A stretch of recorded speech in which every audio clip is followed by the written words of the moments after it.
चलिए अब सुपर 6 की खबरों का रुख करेंगे। ये बाबा रंगीला है, बाबा का गुप्त लोक भी है और अब डर्टी बाबा की कहानी में हुआ है एक चौंकाने वाला खुलासा। फोन में कई लड़कियों की डीपी के स्क्रीनशॉट भी मिले हैं और इसके अलावा कई एयर होस्टेस की तस्वीरें भी बाबा के मोबाइल फोन से मिली हैं। यौन शोषण के आरोपों में गिरफ्तार बाबा चैतन्यानंद को लेकर हमारी यह हैरान करने वाली रिपोर्ट देखिए। एक पाखंडी चेहरा, दो नाम और न जाने इतनी पहचान कि पुलिस भी इस पाखंडी की परतें खोलते खोलते हर दिन हैरान हो रही है। पुलिस के रडार पर अब बाबा की वो दो लेडी मैनेजर आ गई हैं जो बाबा के लिए शिकार की तलाश करती थीं, बाबा के लिए शिकार अरेंज करती थीं, बाबा तक पहुंचने के लिए शिकार को कन्विंस करती थीं। बाबा के इंस्टीट्यूट में पढ़ने वाली एक पूर्व छात्रा ने जो खुलासा किया है वो बेहद चौंकाने वाला है। आप किस टाइम पीरियड में इस इंस्टीट्यूट में थे जिसमें पार्थ सारथी यहाँ पर पोस्टेड थे? मैं 2012 के बाद की बैच की हूँ जी। एंड मैं दिल्ली से बहुत दूर से आई हुई हूँ, सो मुझे स्कॉलरशिप पे रखा गया था अंडर मुस्लिम कोटा। सो पार्थसारथी, स्वामी पार्थसारथी एक ऐसे बंदे हैं जो एक वक्त पे हजारों मास्क लगा के घूमते हैं। तो मुझे स्टार्टिंग के डेट से ही बंदे का नेचर तो पता है, वैसे नहीं चला था। खैर एक हफ्ते के बाद मुझे पता चला जब गीतांजलि और भावना जो उनके राइट हैंड है उनके थ्रू ही मुझे पता चला कि that he is interested in me. Indirectly पता चला था क्योंकि मेरी तबीयत खराब हुई थी जी। एंड उन्होंने मुझे अपने कॉलेज का रेपो बचाने के चक्कर में, या जो है व्हाट्सएवर, उन्होंने मुझे गुड़गांव के किसी पारस हॉस्पिटल में मुझे भिजाया just to have a checkup, जहाँ मेरा कोई ट्रीटमेंट नहीं हुआ। डॉक्टर ने मुझसे इतना ही पूछा था कि आपकी तबीयत कैसी है। उन्होंने थर्मोमीटर मुंह पे दिया और बोला कि आप ठीक हो, आप घर जा सकते हो। जब मुझसे पूछा गया कि क्या हुआ ट्रीटमेंट में, तो मैंने उनको बताया मुझसे यही बात हुई थी और कुछ नहीं हुआ। पाखंडी बाबा के मोडस ऑफ ऑपरेंडी का मॉडल पुलिस के सामने खुल चुका है। बाबा की मैडम मैनेजर लड़कियों का ब्रेन वॉश करती थी और जब लड़कियां बाबा तक पहुंचती थीं, तो बाबा उन्हें ऊंचाई तक पहुंचाने का सपना दिखाकर उनसे फेवर मांगता था।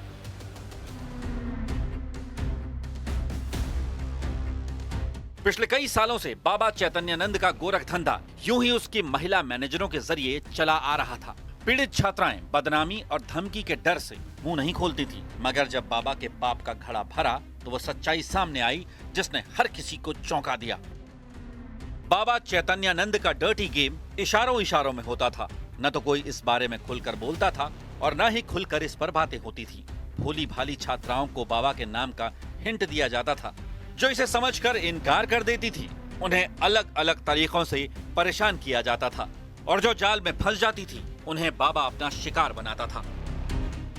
डर्टी गेम वाले इस केस में अब पुलिस दूध का दूध और पानी का पानी करने के लिए बाबा और उसकी मैडम मैनेजरों के साथ आमना सामना कराने की तैयारी कर रही है, ताकि जांच को भटकाने और पुलिस को बरगलाने वाला बाबा महिला मैनेजरों के सामने सच उगल सके। बाबा की ये दो महिला मैनेजर इस केस की अहम कड़ी हैं, क्योंकि बाबा के गुनाह में ये न सिर्फ सहयोगी रही हैं, बल्कि इन पर बाबा के गुनाहों पर से सालों से पर्दा डालने का काम भी करती आई है। अब इन दोनों पर गिरफ्तारी की तलवार लटक गई है। दिल्ली से आनंद तिवारी के साथ मैं दीपक बिष्ट, न्यूज़ 18 इंडिया। पोस्टरों की कहानी थमने का नाम नहीं ले रही। हर दिन एक नया पोस्टर लॉन्च हो रहा है और सबसे पहले आई लव मोहम्मद का पोस्टर आया, तो उसके जवाब में आई लव महाकाल आया और फिर I love Mahadev, I love Shri Ram के पोस्टर भी आए। जब ये सब खत्म हुआ तो राजधानी भोपाल में कांग्रेस की ओर से अपने दफ्तर के बाहर I love India, I love Rahul का पोस्टर भी लगाया गया, जिस पर जय बापू, जय भीम और जय संविधान भी लिखा है। ये पोस्टर कांग्रेस प्रवक्ता प्रवीण धौलपुरे ने लगाए थे। और अब उज्जैन में कांग्रेस नेता नूरी खान ने भी एक नया पोस्टर लॉन्च कर दिया है। आई लव मोहम्मद और आई लव महाकाल के विवाद के बीच उज्जैन के फ्रीगंज टावर चौक पर एक अनोखा ही प्रदर्शन हुआ। कांग्रेस नेता नूरी खान ने आई लव मोहम्मद के साथ ही आई लव महाकाल और I love Bharat, I love संविधान का पोस्टर लेकर प्रदर्शन किया। देखिए, ये धार्मिक एकता का संदेश है। भारत में सभी धर्म जाति के लोग मिलकर रहते हैं और यहाँ पर अपने धर्म का सम्मान और पालन करने में कोई बुराई नहीं है। लेकिन जिस तरह से नफरतें फैलाई जा रही है, आई लव मोहम्मद पर किसी को आपत्ति है, किसी को आई लव महाकाल पर आपत्ति है, लेकिन हमें इस धर्म के इस देश के हर धर्म से प्यार और मोहब्बत है, इसीलिए हर धर्म की तख्ती लेकर हम यहाँ पर आए हैं, यही संदेश देने के लिए कि बांटने का काम नहीं किया जाए इस देश को। बरेली में जो बवाल हुआ उसके बाद से पुलिस का ताबड़तोड़ एक्शन जारी है। पुलिस ने मौलाना तौकीर रजा के दामाद मोहसिन रजा को गिरफ्तार कर लिया है। मोहसिन रजा के रिजॉर्ट पर प्रशासन ने बुलडोजर भी चलाया है। बरेली बवाल के आरोपियों पर पुलिस प्रशासन की सख्त कार्रवाई जारी है। अब तक पुलिस ने 62 उपद्रवियों को गिरफ्तार कर जेल भेजा है। अब तक 150 करोड़ से ज्यादा की संपत्ति सील कर ली गई है। कई अवैध संपत्तियों पर बुलडोजर चला है। 10 मुकदमे दर्ज किए गए हैं। फरार चल रहे उपद्रवियों की तलाश में पुलिस जोर शोर से जुटी हुई है।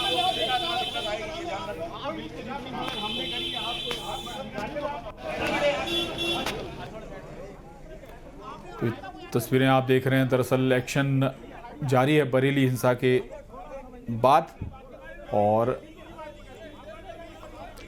आपको बता दें कि तौकीर रजा के दामाद मोहसिन रजा पर अब एक्शन हुआ है, गिरफ्तार किया गया है और साथ ही साथ रिजॉर्ट मोहसिन रजा का सील कर दिया गया है। और यह भी बताया जा रहा है कि अब तैयारी है बुलडोजर एक्शन की।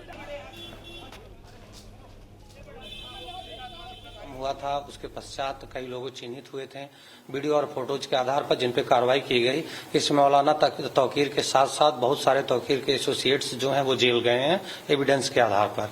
इसी क्रम में जो फोटो और वीडियोज प्राप्त हुए थे उसमें ये भी पाया गया कि इसमें बाहर के भी काफी लोग शामिल थे। इसमें बंगाल बिहार के लोगों की भी पूर्व में गिरफ्तारी सुनिश्चित करके उनको जेल भेजा गया है। इसके साथ साथ न केवल बरेली बल्कि आसपास के जनपदों के लोगों की संलिप्तता भी कुछ सामने आई है।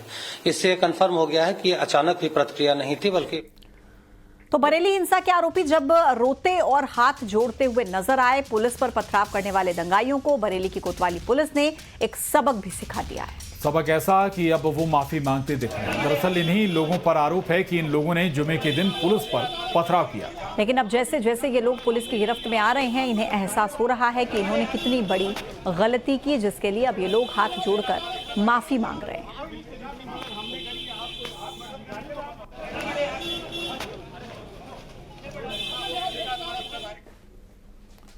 और बात अब इंदौर की करेंगे, जहां देवी अहिल्या विश्वविद्यालय के institute of engineering and technology से एक बड़ा खुलासा सामने आया। एंटी रैगिंग कमेटी की जांच रिपोर्ट में पता चला कि यहां पर सिर्फ रैगिंग ही नहीं बल्कि एक तरह के बड़े प्रदर्शन की तैयारी चल रही थी। ऐसा प्रदर्शन जो नेपाल में हुआ था, कुछ ही विरोध हाल ही में उत्तराखंड में भी ऐसा ही कुछ विरोध देखने को मिला था। संस्थान के कुछ सीनियर छात्रों पर आरोप लगाए गए जो कॉलेज कैंपस में माहौल को भड़काने की कोशिश में थे। सबसे चौंकाने वाली बात यह रही कि फर्स्ट ईयर के छात्र सीनियर्स के इंस्ट्रक्शन नहीं मानते तो उन्हें बैच आउट करने यानी पढ़ाई से बाहर करने की धमकी देते थे।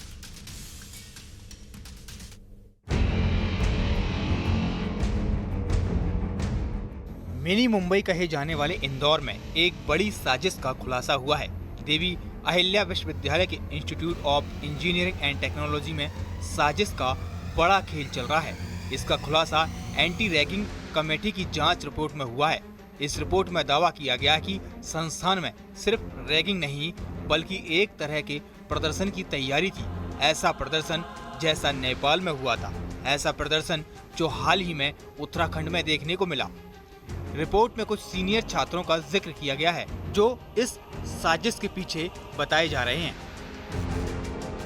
और अनुज पटेल, जो दो नाम सामने आए। अनुज पटेल इंजीनियरिंग के थर्ड ईयर के छात्र हैं, उनका ही छोटा भाई अनुज पटेल जो है वो भी फर्स्ट ईयर का छात्र है और वो गलत तरीके से उस हॉस्टल में रह रहा था जहाँ पर ये जूनियर बच्चे रहते थे। उनसे लगातार बातचीत करने का काम अनुज पटेल का था। अगर अंदर कोई भी इस बात की शिकायत करने की बात करता था तो ये तमाम जानकारी सीनियर छात्रों तक अनुज पटेल ही पहुँचा देता था। फिलहाल इस वक्त जाँच चल रही है, लेकिन सबसे बड़ी बात है कि जैन जी की तरह इंदौर को सुलगाने की साजिश इंदौर में रची जा रही थी। कॉलेज के सीनियर छात्रों ने तय किया था कि सोशल मीडिया पर फेक आईडी बनाई जाएंगी और उन पर पोस्ट डालकर माहौल को भड़काया जाएगा। छात्रों के विरोध में जैन जी जैसे शब्दों के इस्तेमाल करने का भी दावा किया गया है। छात्रों ने ही, जो जूनियर छात्र हैं, उन्होंने कुछ इस तरह के शब्द का इस्तेमाल किया है। रिपोर्ट में एक तथ्यात्मक जानकारी दी गई है ऑब्जर्वेशन के रूप में कि इस तरह के शब्दों का इस्तेमाल हो रहा है और प्रांगण में, हमारे आईटी के प्रांगण और संस्थान में कुछ ऐसे छात्र हैं जो सीनियर छात्र जूनियर छात्रों को कुछ दबाव बना रहे हैं, खासकर सोशल मीडिया अकाउंट बनाने का और इस तरह से। सीनियर छात्रों का कॉलेज के छोटे छोटे मुद्दों को बड़ा दिखाकर उन्हें वायरल करने का प्लान था, जिससे कैंपस में लगातार हलचल बनी रहे। इसमें वो छात्र शामिल हैं जिन पर रैगिंग को लेकर कॉलेज प्रबंधन ने एक्शन लिया था। छात्र हैं जिनको रैगिंग के कारण संस्थान से डिबार किया गया था, इनको आर्थिक दंड भी दिया गया था, तो उनमें थोड़ा सा आक्रोश और गुस्सा है, जिसके कारण वो छात्रों को भड़काने का काम कर रहे हैं, जूनियर छात्रों को। इस पूरे मामले को लेकर एक और चौंकाने वाली बात सामने आई है। बताया ये जा रहा है कि फर्स्ट ईयर के छात्रों को धमकी दी जाती थी, कॉलेज से बाहर करने की चेतावनी देते थे, जूनियर पर बैच आउट करवाने का भी प्रेशर बनाया जाता था, इंस्ट्रक्शन मानने का भी दबाव था। अब इस पूरे मामले को लेकर कॉलेज प्रबंधन अलर्ट मोड पर है। जिन छात्रों की ओर से इस तरह का प्लान बनाया जा रहा था, उन पर एक्शन लेने की तैयारी है। इंदौर से मिथिलेश गुप्ता की रिपोर्ट, न्यूज़ 18।